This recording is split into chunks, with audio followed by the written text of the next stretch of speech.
Prudence Daly. I'm one of the Safe Parish Steering Committee members. And I have pleasure to introduce this afternoon's panel on what makes churches thrive.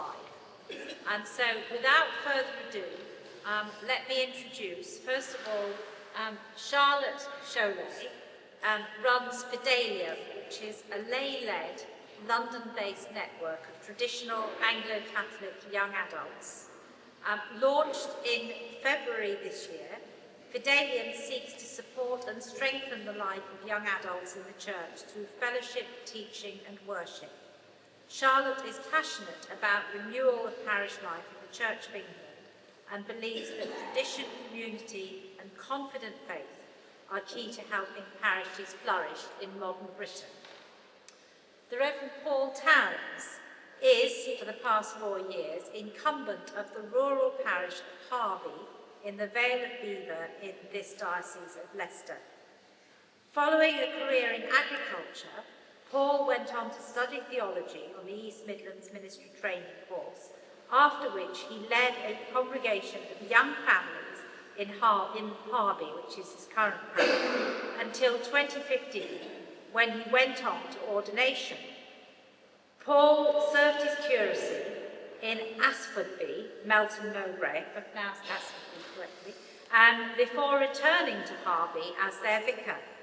Now, all of Paul's ministry has been self-funded, and he set up his own business specifically to fund his ministry. The Reverend Ruth Schofield is Save the Parish's caseworker, which brings her into contact with some of the most difficult problems faced by parish clergy and church offices. She's a priest who currently ministers with PTO in 8 rural churches in the Portsmouth diocese.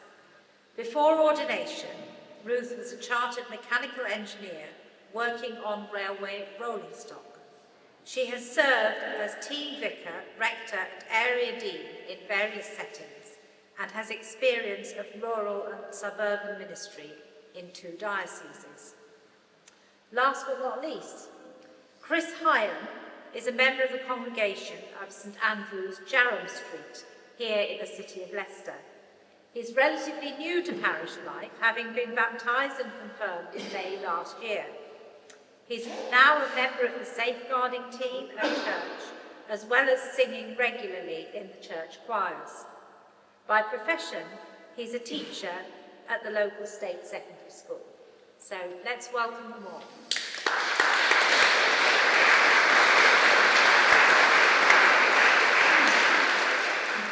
So I'm going to begin by throwing some questions out there, and all of you can pick up on them as you wish. Don't feel that every one of you has to answer every question, although you may wish to. So first of all, could you give me some examples of things that are really positive at your church or at churches that you're in contact with, that really make you feel encouraged? Which of you would like to start? Charlotte.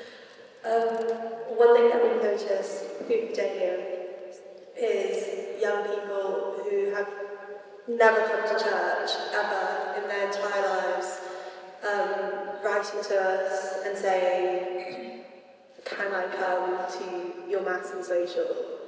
I don't know how this works. I don't know if I can receive communion, but can I still come? And they have absolutely no understanding of how any of it works. In a fabulous way, because it means we are privileged and we get to form them. But people who see other young people come to church and feel like there might be a place for them to belong and learn about the Christian faith. So I'm getting some baptisms soon. Thank you. Thank you. Paul, would you like to? Beer festivals. We started a beer festival in our church 4 years ago. Various members of the PCC decided it was sacrilege and all the rest of it. And what was I thinking of? On the Saturday night of the first year, they were in the front row clapping their hands to the band. Seriously, the whole parish comes. Everyone, man, woman, child, babies, old, young, everyone comes. Even people in the first year who came and said, "Oh, I didn't realise," because we're not one of these churches right on the market of the town square or village square. We're tucked around the back. Even people who said, "I didn't know Harvey had a church." And then from those points of contact come amazing bits of communication and bonding and relationships. And that's what parish life is all about. And then follow the questions. And then we've made contact because we're out there in community and we've been invitational and we've offered hospitality. So there you go. Yeah, I think in our church, the thing, and certainly the thing that drew me there, is the investment in the music and the musical life of the church. I came to church first as a choral singer before I even was a Christian, and stayed for the preaching. But the musical life of the church is amazing, and it's drawing more and more people in because it's just so vibrant and so full, and starts so many conversations, I think, around what the words of the songs are, but also just how I can get involved with the church, how I can get involved with that musical life.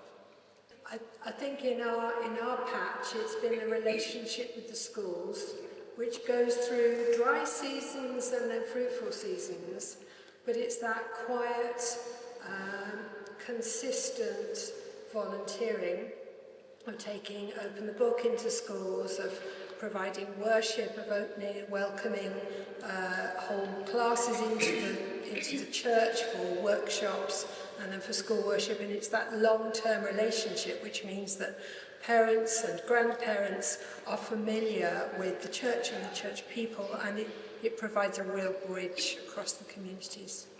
Thank you.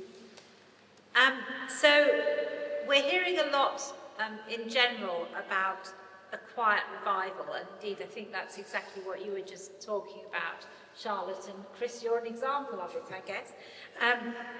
We're hearing a lot about this in the Church of England overall, with new people appearing out of the woodwork, exactly as you said, and turning up at church. If someone has either never been a churchgoer before or hasn't been a regular churchgoer, in your experience, what are the reasons that might encourage someone to want to come through the door in the first place? And what might make them stay? And I'm going to pounce on you first, Charlotte, because you've obviously got experience in this area. So what makes them come in the first place? Our increasingly fragmentised society, where people don't interact with each other. There are very few opportunities for spontaneous, real socialisation. So people partly just come for that. We go to church on a Sunday and you will actually get to speak to real people and hang out with real people. It's true. And what makes them stay is often realising there is a place for them. Church is probably actually the only context in which you can be your whole person, and people have a vested interest in making you feel welcome, not because they want to keep you roped into church, but because they see you as made in the image of God and with intrinsic value as a whole person, which is often lacking.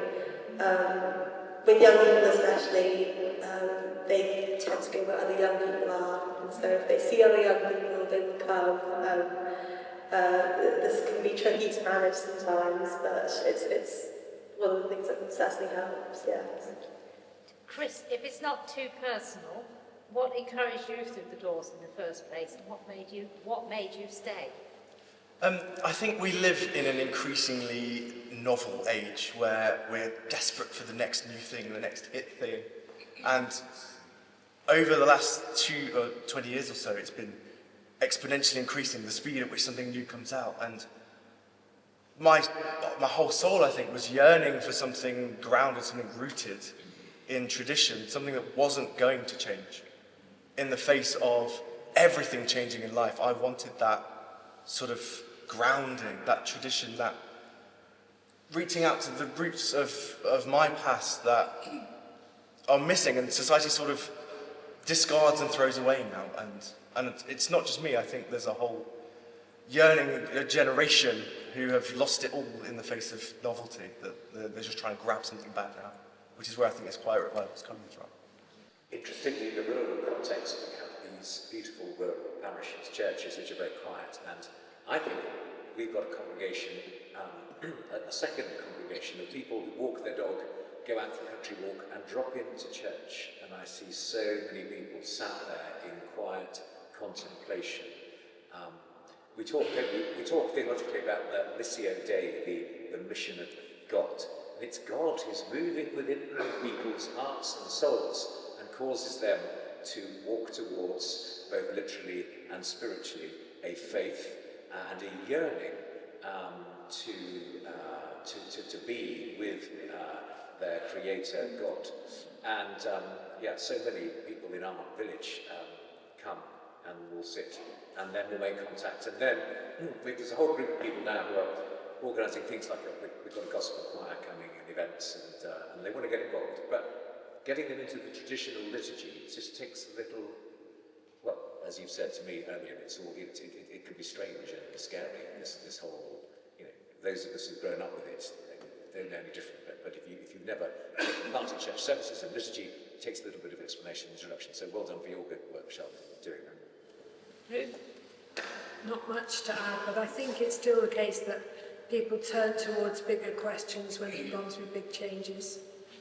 So I think there's a huge, there's an opportunity when, certainly in terms of making the church available for prayer, just when people are going through that tough time, and people will say that, I came to the church and it was open and I was able to pray. But also, I think watching out for people who might be sitting in your churchyards, somebody who is perhaps going through a tough time, and perhaps that's a moment just to offer to say a prayer for them. Not necessarily with them at that moment, but they might want that. But I think it is just watching out for how people are using the space and being available and loving. Another thing about young people is, I think one of the things I hear people complain about so often is how difficult the job market is for young adults, for graduates especially, and people feeling useless, like their worth has been judged negatively because constant rejections and such, and church offers a place where you again have intrinsic value, and that is a completely timeless value that the church has to offer, regardless of what's happening in your life, especially young people. It's increasingly complicated. Thank you. Now, we're trying to accentuate the positive today, but obviously if everything was wonderful, then Save the Parish wouldn't need to be here. The parishes wouldn't need saving. So my next question is, what are some of the factors that you've experienced that might get in the way of churches thriving? And I think I'm going to come to our caseworker first of all, because that's most of your job. I think that any of the conversations that we've shared would bring all of these factors into relief. I think whenever there is anything that threatens, that makes people feel anxious or fearful, that can get in the way of flourishing relationships. And our churches are so dependent on the relationships that we have as a church family. So when anxiety rises, that can make people behave not necessarily in the best ways. So those either real or perceived threats of losing precious resource like a ministry team or a threat to a building, all of these things can make life extraordinarily difficult to be able to take your mind away from those things and focus on what we want to be focusing on. So those are the big things, but then I think there's all of those small anxieties, and we want to be relaxed and welcoming, sometimes that is a bit difficult if you're worried about the boiler. So I guess there's those sort of big pressures, but there are some very particular things which we know that parishes are going through, like threat of merging, increasing demands for finance. Thank you.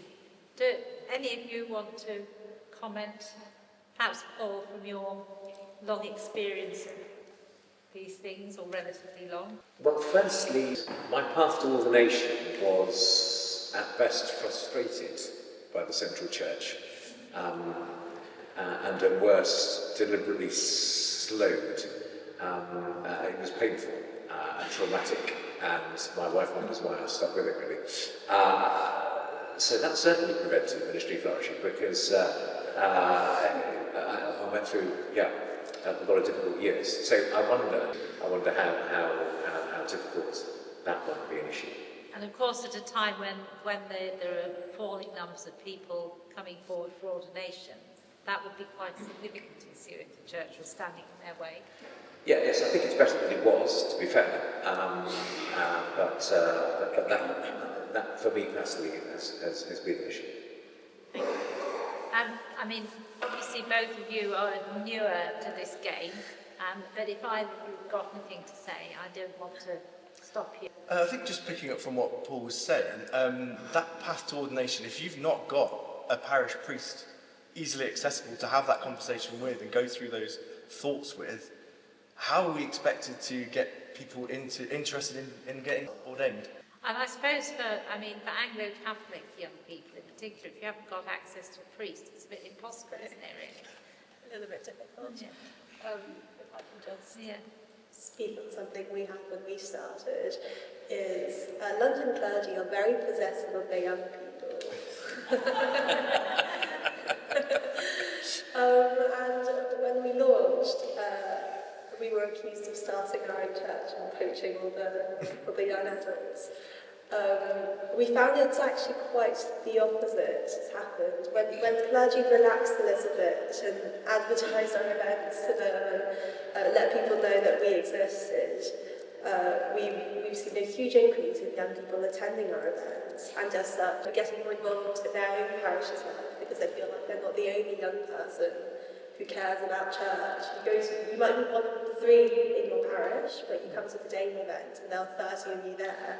You take that energy home back to your parish with you, and people are signing up for PCC or volunteering or as a result of this. So. Thank you. Right, we've got a little bit of time, which I wasn't sure we would have, which is good. So I'm going to throw it open to the floor. If anybody has got questions for our wonderful panellists, please shout it out and I'll repeat it. It's probably easier. Yes. Neil. I'd like to know a little bit more about Fidelio, how you started it and where you're based. But at the same time, I'd also like to know something from the gentleman. Are you a priest with one church? I'll repeat the questions, yes, I will. Neil from Cornwall is asking, first of all, how you started Fidelium and where it's based. And Paul, whether you're a priest with one church. Charlotte, first of all. Right. So there was actually Fidelium 10 years ago, so we kind of stole their name because they didn't survive. But how Fidelium works is we are a reciprocal network, and this is important, with traditional Catholic parishes in London. We have parish reps who are the Fidelium point of contact in their parish and liaise between us. And so we have a mix of parish events which we publicise amongst our cohorts, including patronicals or big do's basically, and our own events that we organise which move between parishes. So we have catechesis running out of one church and the monthly mass and social running out of another, a women's group running out of another church as well. So that's how that works. It's reciprocal. So churches parishes contribute by having a rep, by fostering that communication. And what happens is when I get emails or messages from people saying, I'm new to London, I live in, I don't know, Islington, can you help me find a church?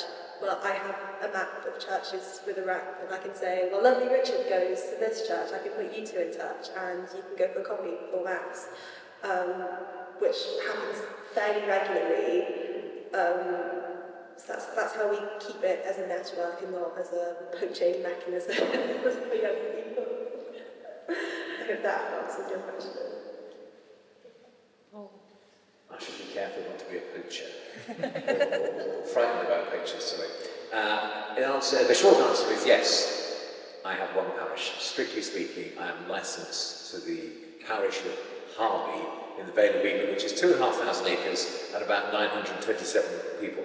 It just so happens that my wife and I have bought the house next to the church, and more recently we've just bought a lot of the land around the church. It just so happens that I now have a flock of sheep, and I have what I call my drive ministry.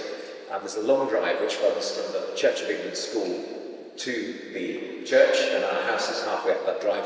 When I'm painting the gates, mowing the lawn, weeding the borders, people come along to me and just stop, whether it be an alcoholic who drops their bag in front of me and begs me to pray for them because they're just this wretched addiction that they've got, whether it be a member of my own congregation who quietly says they don't believe in the resurrection, and I nip off and fetch N.T. Wright's book from my study and lend it to them for a month, and then we have another catch-up on the drive.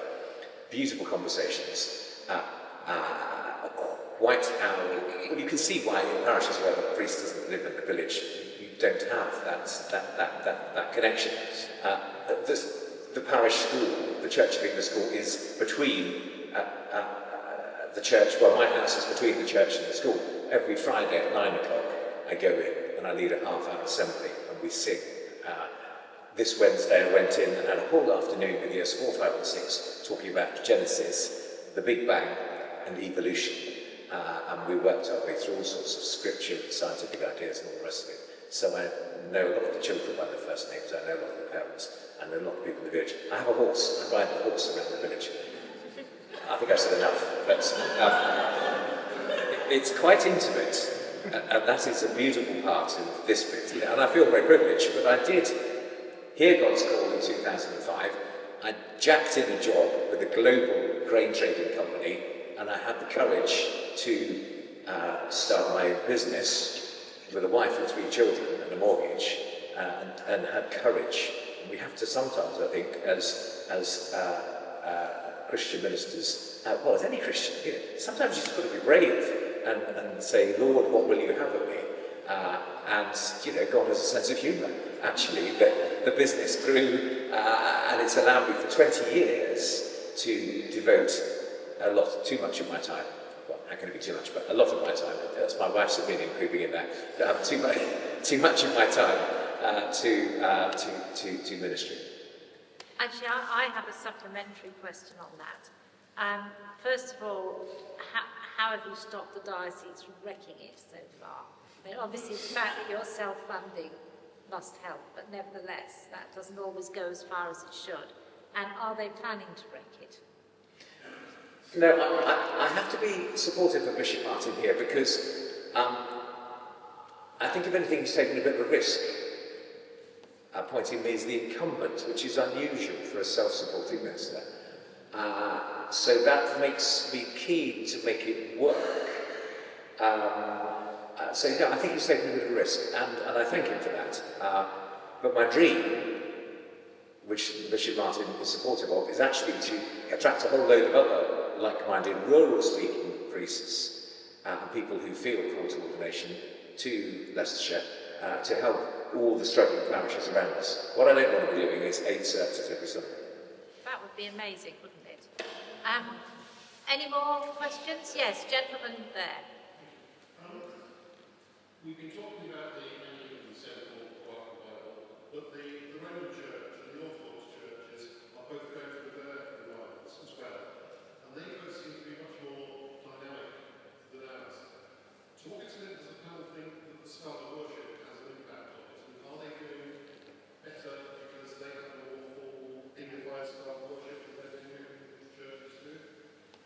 So the question is about the quiet revival, which is also happening in the Roman Catholic and Orthodox churches.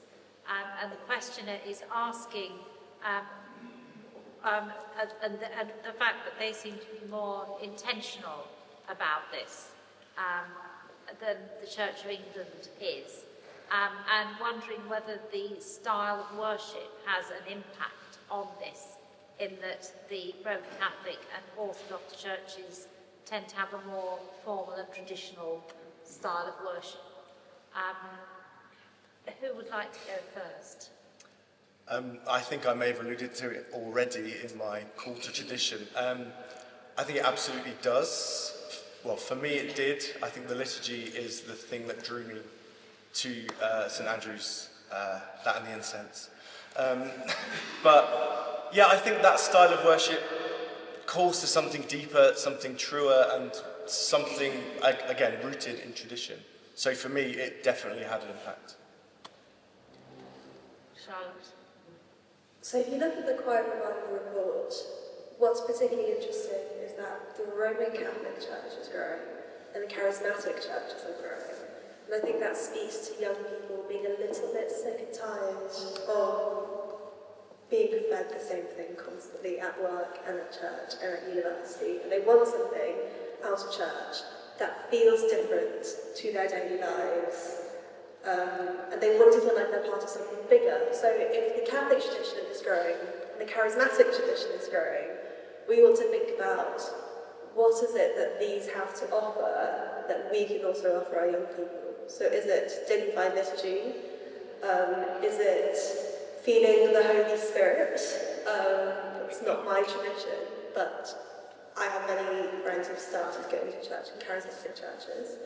And how can we incorporate those traditions within the broader Anglican tradition? Because we have a Catholic tradition, we have a charismatic tradition. So how can we use that to do outreach to young people is, I think, the question we should be asking.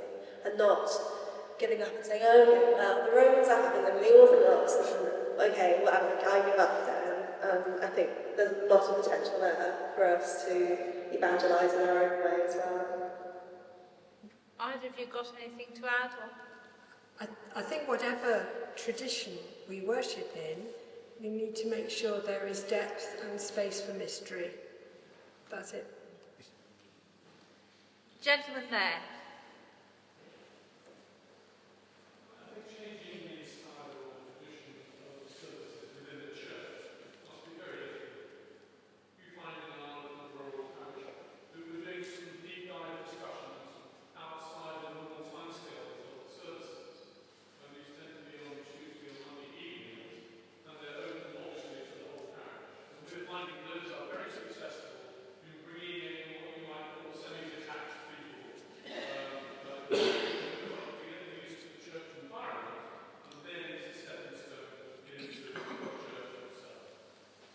Sorry, sorry, Ian, I didn't recognise you in the shadows there. Ian was commenting that it must be very difficult to change the style of worship in a church, but was talking about services in the evenings and so on, which might be more accessible for people who are not regular churchgoers to kind of help to bring them in. Paul, you had your hand up. Yeah, thank you for sharing that. I started in my house once or twice a month, we called it Spiritual Conversations Evening. And we have regular members of the church congregation, we have the unchurched, we have atheists who turn up. And we go to the most amazing places in these, we'll just pick a topic like hope or love. And then I invited one of them to come to Evensong, and we had a 3-part sermon series on the future of the mission of the church, and Save the Parish gave one, the diocese came and gave another, and I invited one of these people who don't believe in God, but come to my spiritual conversations to preach, well, not preach, but to give a talk, which was quite extraordinary, actually. In what he said, because he said it was really important that we had the church and that we were a community of love, And despite proclaiming that he didn't believe in God at the beginning of his talk, halfway through he said, let's build a community of love. Please make sure it's there for us, because where love is, God is also. Can I say Yes, something? please do, Ruth. I think my first question would be, why would you want to change?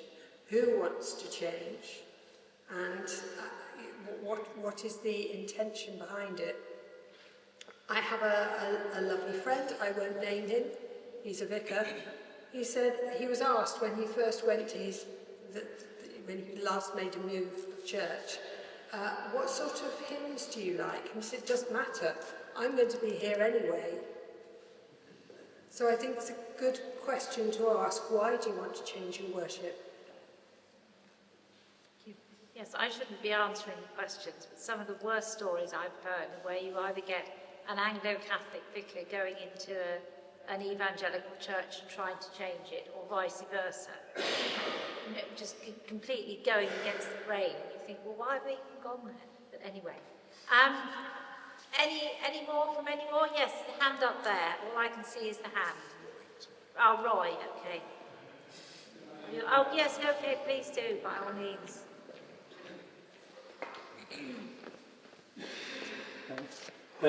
Since we've got a lot of experts on youth and young people here, I just would like to ask a couple of questions about that aspect to it. The first is, I'm unclear myself with all these wonderful initiatives taking place. Have you any statistics, any idea about how sustainable these things are? How many of these young people you get coming, how many eventually leave very quickly? And the second point I'd like to make is that one characteristic about the youth, which we all want to have more of, is that they don't give any money. How do you intend to allow for this? To you. Charlotte, thank you, Roy. It's true. They never get any money. Well, they have a lot of time. They may not have money, but they have time to volunteer often. So that's how you make use of them. What was the other? Sustainability.